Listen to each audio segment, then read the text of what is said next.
तो सबसे पहले मैं इस नेटफ्लिक्स कोड में जाऊंगा और इसके अंदर हम लोग क्रिएट करेंगे एक बैकएंड नाम का फ़ोल्डर। तो यहाँ पर मैं बैकएंड नाम का फ़ोल्डर क्रिएट करता हूँ। ठीक है, इसके अंदर मैं जाऊंगा और यहाँ पर मैं खोलूँगा कमांड और मैं VS कोड खोलूँगा इस फोल्डर के अंदर। तो ये देखिए हमारा VS कोड खुल गया। ठीक है, अब मैं टर्मिनल में जाता हूँ और यहाँ पर लिखता हूँ npm init, एंटर कर देंगे। ठीक है, यस कर दिया। पैकेज डॉट जेसन फाइल हमारा क्रिएट हो गया। ठीक है ना।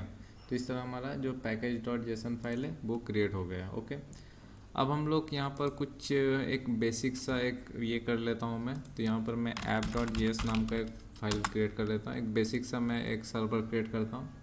तो एक काम करते हैं, मैं एक्सप्रेस फ्रेमवर्क को इंस्टॉल कर लेता हूँ।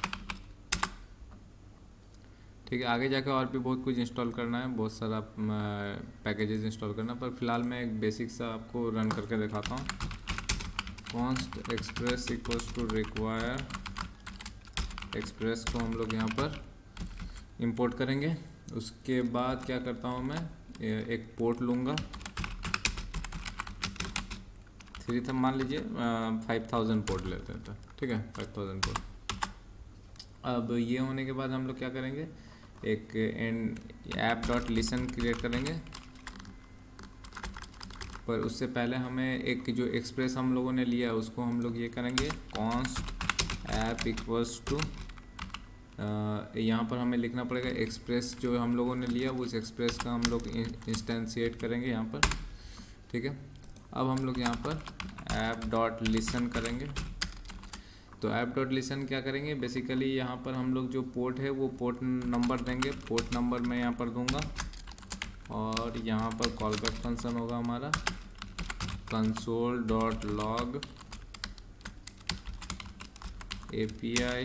एक काम करते हैं, यहाँ पर मैं कुछ इस टाइप से देता हूँ, API is running on port, और ये हमारा जो पोर्ट है पोर्ट दे दिया यहाँ पर। ठीक है, तो ये हो गया हमारा। अब मैं एक बार स्क्रीन को क्लियर करता हूँ, यहाँ पर लिखता हूँ node app.js। देखिए API is running on port 5000। ठीक है, तो हमारा इस तरह से जो हमारा ये है बैकएंड है ये अभी रन हो रहा है इस तरह।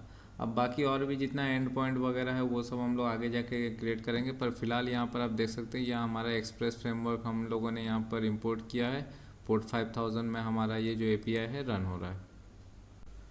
तो मैं यहाँ पर MongoDB में आ गया हूँ, क्योंकि हम लोग MongoDB डेटाबेस यूज़ करेंगे। तो मैं यहाँ पर लॉगिन हो गया हूँ और यहाँ पर आपको डेटाबेस में आ जाना है और यहाँ पर मैं कनेक्ट में क्लिक करूँगा और यहाँ पर हम लोग एक यूज़र नेम पासवर्ड क्रिएट कर लेते हैं अपने डेटाबेस के लिए। तो यूज़र नेम PNT दे देता हूँ, पासवर्ड दे देता हूँ PNT पासवर्ड। ठीक है, अब क्रिएट डेटाबेस यूज़र में क्लिक करूँगा, हमारा डेटाबेस यूज़र क्रिएट हो गया है। और यहाँ पर चूज़ अ कनेक्शन मेथड में क्लिक करूँगा, ड्राइवर्स में जाऊँगा और यहाँ कुछ इंस्ट्रक्शन दिया है Node.js में इंस्टॉल करने के लिए।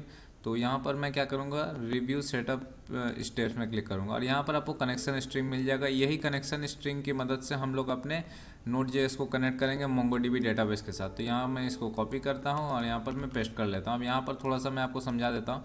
तो ये URL में आपको ये जो पासवर्ड के जगह में आपको अपना डेटाबेस का पासवर्ड देना है। ये आपका यूज़र नेम हो गया PNT, पासवर्ड मैंने दिया था PNT पासवर्ड। ठीक है, तो ये हमारा हो गया है। इस तरह हम लोग ये करेंगे और यहाँ पर आपका डेटाबेस जो भी आप नाम रखिएगा अपने डेटाबेस का। तो जैसे कि मान लीजिए मैं नेटफ्लिक्स क्लोन बना रहा हूँ, तो यहाँ पर मैं लिख देता हूँ नेटफ्लिक्स, और मान लीजिए नेटफ्लिक्स क्लोन है तो नेटफ्लिक्स क्लोन लिख दिया, या फिर नेटफ्लिक्स ही रहने देता हूँ, या फिर आपका कुछ भी आप अपने हिसाब का जो भी डेटाबेस का नाम लिखिएगा वो डेटाबेस ऑटोमेटिक क्रिएट हो जाएगा। तो यहाँ आपको डेटाबेस स्लैश के बाद आपको डेटाबेस का नाम लिखना है। ठीक है, वो हम लोग आगे जाके देखेंगे।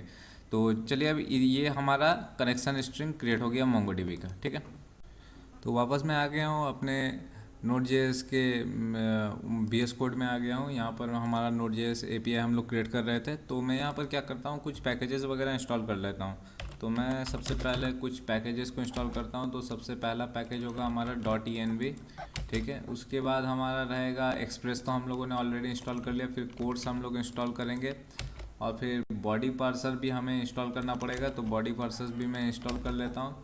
उसके बाद फिर HBS भी हम लोग इंस्टॉल कर लेंगे और इसके बाद हमें मोंगोज इंस्टॉल करना पड़ेगा डेटाबेस के लिए। ठीक है, और ये सब आगे हम लोग जाके देखें क्यों हम लोग इंस्टॉल करें HBS वगैरह। तो फिर आगे ये हो गया, फिर हमें एक्सप्रेस सेशंस वगैरह हम लोग जो स्टोर करेंगे उसके लिए हमें एक्सप्रेस सेशन इंस्टॉल करना पड़ेगा। फिर एक कनेक्ट मोंगो भी इंस्टॉल करना पड़ेगा जो हम लोग सेशंस वगैरह में स्टोर करेंगे मोंगो डीबी में। ठीक है, तो ये इंस्टॉल करना पड़ेगा। फिर पासपोर्ट इंस्टॉल करेंगे हम लोग। पासपोर्ट की मदद से हम लोग यूज़र ऑथेंटिकेशन कराएंगे, तो हमें पासपोर्ट लोकल भी दरकार होगा। ठीक है,